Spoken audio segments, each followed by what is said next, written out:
Hi friends, 2050 వరకు UAE space agency వారు మార్స్లో colony ఏర్పాటు చేద్దాం అనేది ప్లానింగ్. నిజానికి ఇలా చేయడం సాధ్యమేనా? ఒకవేళ మనం అక్కడ నివాసం ఉందామని అనుకుంటే అది సాధ్యపడుతుందా? మార్స్ అనేది ఎలాంటి ప్లానెట్ అంటే అక్కడ నిలబడి గాలి పీల్చడం, నడవడం కూడా సాధ్యం కాదు. ఎందుకంటే అక్కడ కాలు పెట్టగానే లో అట్మాస్ఫియర్ వల్ల మనం ముక్కలైపోతాం. మార్స్లో మ్యాగ్నెటిక్ ఫీల్డ్ కూడా లేదు. అయినా సైంటిస్టులు అక్కడ కాలనీ కట్టడానికి ఎందుకు ఆలోచిస్తున్నారు? ఇలాంటి విషయాల గురించి ఈ వీడియోలో డిస్కస్ చేయబోతున్నాం. అందుకని ఈ వీడియో చివరి వరకు స్కిప్ చేయకుండా చూడండి. మరి ఇంకెందుకు ఆలస్యం, let's start our today's episode. 2020 నుంచి ఒక శాస్త్రవేత్త 2050 వరకు దాదాపు 10 లక్షల మందిని అక్కడ పంపిస్తామని స్టేట్మెంట్ ఇచ్చాడు. ఆయన ఆ స్టేట్మెంట్ ఇవ్వగానే యుఏఈ స్పేస్ ఏజెన్సీ వారు 2117 కల్లా మార్స్లో 6 లక్షల మందిని పంపించడానికి ఒక సిటీ తయారు చేయడానికి మిషన్ మొదలుపెట్టారు. ఆలోచన బాగుంది, కానీ ఇది సాధ్యమేనా? ఒకవేళ మీరు ఆ కాలనీలో నివాసం ఉందామని కలగనే ముందు ఆ ప్లానెట్ గురించి తెలుసుకుందాం.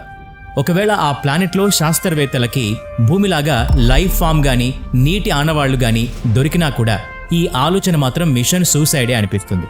ఎందుకంటే మార్స్ పైన అట్మాస్ఫియర్ ప్రెషర్ చాలా తక్కువగా ఉంటుంది. అక్కడ కాలు పెట్టగానే మనం ముక్కలైపోతాం. శ్వాస తీసుకోవడం అక్కడ అయ్యే పని కాదు. మార్స్ అట్మాస్ఫియర్ భూమితో పోలిస్తే 1% మాత్రమే ఉంటుంది. 96% కార్బన్ డయాక్సైడ్, 0.13% ఆక్సిజన్ మాత్రమే ఉంటుంది. దీనికన్నా ఎక్కువ ఆక్సిజన్ మనకి భూమి మీదే లభిస్తుంది. థిన్ అట్మాస్ఫియర్ ఉండటం వల్ల 10 పార్టికల్స్ మాత్రమే ఊపిరితిత్తుల వరకు వెళ్తాయి. దీనివల్ల ఊపిరితిత్తులు దెబ్బతింటాయి. ఒకవేళ మనం బ్లాస్ట్ గురించి మాట్లాడితే అక్కడ అట్మాస్ఫియరిక్ ప్రెషర్ 6.518 మిల్లీ బార్స్ మాత్రమే ఉంటుంది. ఇది మన భూమి కన్నా 0.6% తక్కువ. దానివల్ల మన బాడీలో ప్రెషర్ తగ్గిపోయి మనం ముక్కలైపోతాం. ఇన్ఫ్యాక్ట్ మార్షల్ సోయిల్లో క్లోరైన్ పర్క్లోరేట్ ఉన్నాయి. ఇది మన శరీరంలోకి ప్రవేశించగానే మన థైరాయిడ్ గ్రంథుల్ని నాశనం చేస్తాయి. దాని అర్థం గోయిటర్ నుంచి క్యాన్సర్ వరకు ఏదైనా రావచ్చు. ఇదే కాకుండా లో లెవెల్ ఎక్స్పోజర్ టు క్లోరిన్ వల్ల కళ్ళకి ముక్కుకి ఇరిటేషన్ రావచ్చు. ఒకవేళ Mars high amount of chlorine వస్తే సింపుల్గా చెప్పాలంటే మన ఊపిరితిత్తులు సర్వనాశనం అయిపోతాయి. క్లోరిన్ ఉండటం వల్ల నష్టం అక్కడ దిగగానే తెలిసిపోతుంది. అదొకటే కాదు, తల మీద వెంట్రుకలకు కూడా నష్టం జరుగుతుంది. వెంట్రుకలు డ్రై అయిపోతాయి. ఒక్కసారి చేత్తో తల మీద అలా అనుకుంటే మొత్తం బట్టతల వచ్చేస్తుంది. సహజంగానే మన శరీరంలో భాగాలు మెదడు 73%, గుండె 73%, ఊపిరితిత్తులు 83%, బోన్స్ 31% నీటితో తయారు చేయబడతాయి. మన తల వెంట్రుకలు కూడా 25% నీటితోనే ఉంటాయి. మన శరీరాన్ని కాపాడుకోవడానికి ప్రోటీన్స్ ఎంత అవసరమో మన వెంట్రుకలకు కూడా ప్రోటీన్స్ అంతే అవసరం. కానీ అనుకున్నట్టుగా జరుగుతుందా? లేదు. ఒకవేళ మనం ఎంత టెక్నాలజీ అయినా ఉపయోగించి మార్స్ పైన వాతావరణాన్ని మార్చలేం. మనం గాలి పీల్చాలి అంటే బ్రతికి ఉండాలి. ఒకవేళ మనం దాని మీద కాలు పెడితే భూమి మీద కన్నా 50 టైమ్స్ రేడియేషన్ మన మీద పడుతుంది. దీనివల్ల వెంటనే మనం చావు దగ్గరికి వెళ్ళిపోతాం. మనందరికీ తెలుసు, సూర్యుడి నుంచి వచ్చే సోలార్ రేడియేషన్ నుంచి భూమి మీద మ్యాగ్నెటిక్ ఫీల్డ్ మనల్ని రక్షిస్తుంది. నిజమేంటంటే లోయర్ మాస్ డెన్సిటీ కారణం వల్ల ఇన్నర్ కోర్ ర్యాపిడ్లీ చల్లగా అయిపోతుంది. ఇన్నర్ కోర్ లేకపోతే మ్యాగ్నెటిక్ ఉండదనే విషయం మీకు కూడా తెలుసు. మీరు అనుకోవచ్చు చావు వెంటనే వస్తుందని, కానీ అది తప్పు. చావు వస్తుంది, కానీ అది రేడియేషన్ వల్ల వచ్చే జబ్బుల వల్ల. జబ్బు వచ్చిన వారం రోజుల తర్వాత విలవిల్లాడుతూ చనిపోతారు. ఈ సమస్యల నుంచి బయటపడడానికి శాస్త్రవేత్తలు పగలు రాత్రి కష్టపడుతున్నారు. కొత్త టెక్నాలజీని ఉపయోగించాలి. ఆ కొత్త టెక్నాలజీని ఆ ప్లానెట్ మీద వాడటానికి ఉపయోగించాలి. ఈ టెక్నాలజీ వాడటానికి సరిపడా కరెంటు ఎక్కడి నుంచి తీసుకొస్తాం? ఎందుకంటే కరెంటు లేకపోతే మనం ముందుకు వెళ్ళలేం. మీ మదిలో ఒక ఆలోచన రావచ్చు, సోలార్ ఎనర్జీని వాడొచ్చు కదా అని. ఆలోచన మంచిదే, కానీ ఇది ఆచరణలో సాధ్యం కాదు. ఈ రెండింటి మధ్య ఎంత దూరం ఉంది అంటే 40% మాత్రమే సోలార్ మార్స్ వరకు వెళుతుంది. ఎంత సోలార్ ఎనర్జీ వెళ్ళినా మనం దాన్ని సంవత్సరం వరకు ఉపయోగించలేం. ఎందుకంటే గ్లోబల్ డస్ట్ స్టార్మ్ వల్ల మనం ఎంత సోలార్ ఎనర్జీ తయారు చేసినా మార్స్కి కావాల్సిన ఎనర్జీని మనం 5% మాత్రమే ఇవ్వగలుగుతాం. అందుకే సోలార్ ఎనర్జీ గురించిన ఆలోచనని వదిలేయాలి. అలా అని మనం ఈ వాతావరణంలో wind energy and geothermal energy వాడలేం. మొదట్లో మనం న్యూక్లియర్ టెక్నాలజీని ఉపయోగించవచ్చు. న్యూక్లియర్ ఫ్యూయల్ మరియు న్యూక్లియర్ యాక్టర్స్ని మనం భూమి నుంచి తీసుకువెళ్లాల్సి వస్తుంది. కానీ ఇది చాలా ఖర్చుతో కూడుకున్న వ్యవహారం.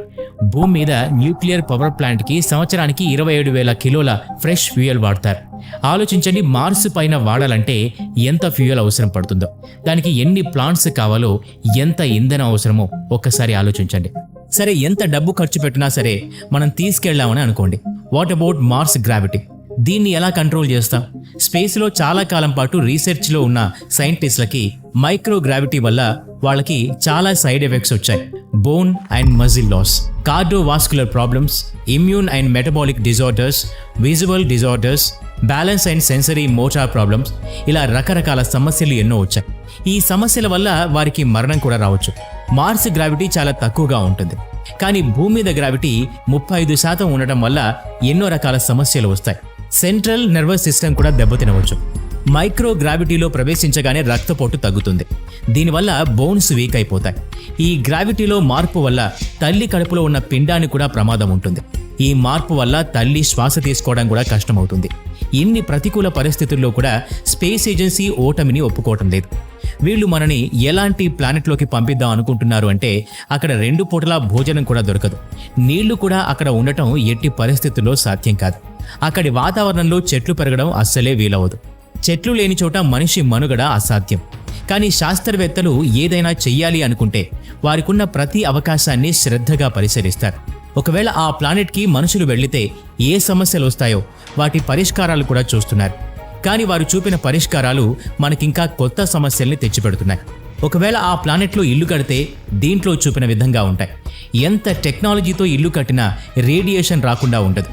కనీసం తక్కువ మోతాదులో అయినా ఉంటుంది. దానివల్ల మన జీవితకాలం తగ్గుతుంది. మనం జబ్బుల బారిన పడకుండా ఒక పరిష్కారం ఉంది. స్పేస్ సూట్ మార్స్ మీద ఎంతమంది ఉంటే అంతమంది ఈ డ్రెస్ కోడ్ వాడాల్సి ఉంటుంది. బయట తిరగాలంటే ఒకటి, ఇంట్లో ఉండాలంటే ఇంకో రకం డ్రెస్ కోడ్ తప్పకుండా వాడాల్సి ఉంటుంది. ఆహారం గురించి కూడా శాస్త్రవేత్తలు ఆలోచించారు. అక్కడ ఉన్న మట్టితో మనం ఇక్కడి నుంచి తీసుకెళ్లే వ్యర్థాలు వేసి చెట్లు పెంచవచ్చని ఆలోచన చేశారు. ఆక్వాపోనిక్ సిస్టమ్ని చెట్లు పెంచడానికి వాడతారు. ఈ సిస్టమ్ ఎలాంటిదంటే చేపలు, అక్వేరియంలో పెంచబడ్డ ఇతర జీవుల వేస్ట్ ద్వారా మొక్కలకి బలం చేకూరుస్తుంది. అలాగే వీటిని శుభ్రపరుస్తుంది కూడా. దీనికి ఇలాన్ మస్క్ ఒక ప్లాన్ ఆఫ్ యాక్షన్ తయారు చేశాడు. మార్స్ ఆర్బిట్లో శాటిలైట్ ప్రవేశపెడతారు. దాని మీద పెద్ద రిఫ్లెక్టర్ అటాచ్ అవుతుంది. సూర్యుడి నుంచి వచ్చే ఎనర్జీని రిఫ్లెక్టర్ ద్వారా మార్స్ మీదకి రిఫ్లెక్ట్ చేస్తుంది. ఈ ప్లాన్ ఎంత సక్సెస్ అవుతుందో కాలమే నిర్ణయించాలి. ప్రయత్నం చేయడంలో అయితే తప్పులేదు. చంద్రుడి మీద ప్రయోగం చేయడంలో మనకి పర్మిషన్ ఉంది, కానీ మార్స్ మీద మనకి ప్రయోగం చేయడానికి పర్మిషన్ లేదు. మరి ఇతర స్పేస్ ఏజెన్సీస్, ఎలాన్ మస్క్ ఏమి ఆలోచించి ఈ నిర్ణయం తీసుకున్నారో తెలియదు. ముందు పర్మిషన్ దొరుకుతుందేమో చూడాలి. ఇదంతా కూడా ప్రస్తుతానికి ఊహాగానం మాత్రమే. ముందు టెక్నాలజీ ఎలా ఉంటుందో, మన శాస్త్రవేత్తలు దీని గురించి ఎలాంటి పరిష్కారాలు ఆలోచిస్తారో చూడాల్సిందే. మీ అభిప్రాయం కామెంట్ చేయండి. ఈ వీడియో నచ్చితే లైక్ చేయండి, షేర్ చేయండి. అలాగే ఇలాంటి మరిన్ని వీడియోస్ కోసం ఈ ఛానల్కి సబ్స్క్రైబ్ చేసుకుని బెల్ ఐకాన్ మీద క్లిక్ చేయండి. నెక్స్ట్ వీడియోలో మళ్ళీ కలుద్దాం. Thanks for watching.